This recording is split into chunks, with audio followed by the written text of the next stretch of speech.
Ikinumpara sa isang mahusay na NBA player si Andy Gimao. Patuloy ang pagpapakitang gilas sa Canada at former NBA player tila gustong maging isang Filipino.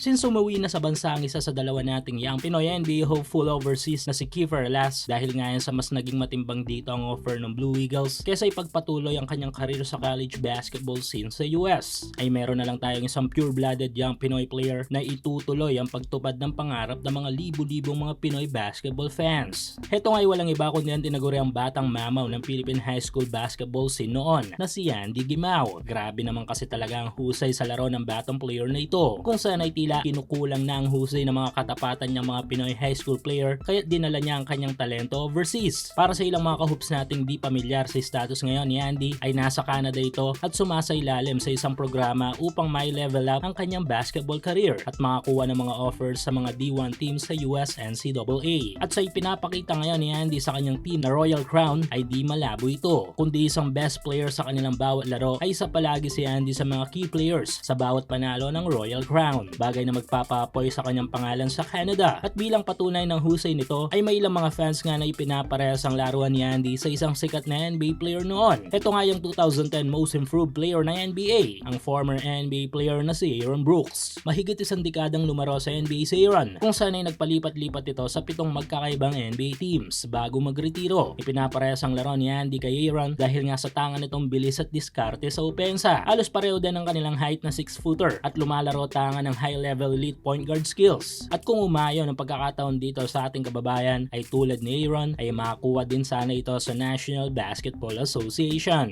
Suportahan ang inyong paboritong team sa PBA, NBA at MPBL o kahit pa nga sa mga overseas league. Full details sa comment section.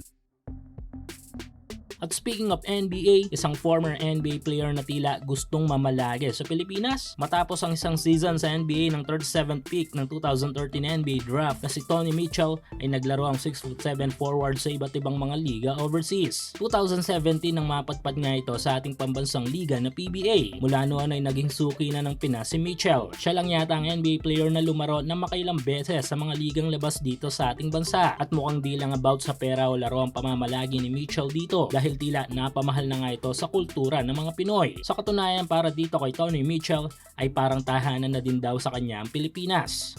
Sa ngayon ay parte si Mitchell ng PBA guest team na Macau Black Knights para sa ongoing PBA Commissioner's Cup.